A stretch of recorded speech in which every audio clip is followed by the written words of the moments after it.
আজকে তোমাদের সাথে আমি শেয়ার করব সাবুদানার বড়া। আর এটা না আমি দিল্লিতে এসে শিখেছি আমার বৌদির কাছ থেকে। এত টেস্টি লেগেছে আমার কাছে এই জিনিসটা, আমার খেয়ে তো ভীষণ ভালো লেগেছে। আর ভাবলাম যে আমি যখন রেসিপিটা জেনে গেছি তো চলো তোমাদের সাথে শেয়ার করি। আর আজকে আমি ঘরেও বানাচ্ছিলাম। সবার আগে তো সাবুটাকে জলে ভিজিয়ে রাখতে হবে, নর্মাল যেরকম আমরা করে থাকি সেরকম।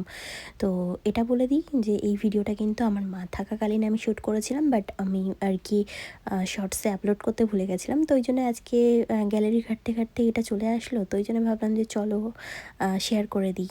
তো সাবুটা কিন্তু ভালোভাবে জল দিয়ে ধুয়ে তারপরে আমি আবার জলে ভিজিয়ে রেখে দিয়েছিলাম বেশ অনেকক্ষণ। আর এর মধ্যে আমি আলু কেটে দেবো, আলু আর কি বয়েল করে। তো ওই জন্য আলু সিদ্ধ করতে বসিয়ে দিলাম। লাগবে হচ্ছে পেঁয়াজগুলো কুচি করে নিয়েছি, লঙ্কা কুচি করে নিয়েছি, আর লাগবে হচ্ছে ধনে পাতা। আর হ্যাঁ, এখানে একটা বাটির মধ্যে পেঁয়াজ লঙ্কা এগুলো আর কি নিয়ে তারপরে নিয়েছি হচ্ছে লবণ আর হলুদ পরিমাণ মতো। আর এখন সিদ্ধ করে রাখা আলুগুলো ভালোভাবে এখানে ম্যাশ করে দিচ্ছি। আর এই যে মাখাটা আমি এখন মাখবো সাবুটাকে, তো এর মধ্যে না তোমরা চাট মশলা অ্যাড করতে পারো। আর যদি চাট মশলা ঘরে না থাকে তো তোমরা এর মধ্যে পাতিলেবুর রসও দিতে পারো। ঠিক আছে, এবার ভিজিয়ে রাখা সাবুটা আমি এই বাটিতে দিয়ে বেশ একসাথে ভালোভাবে আর কি মেখে নিলাম।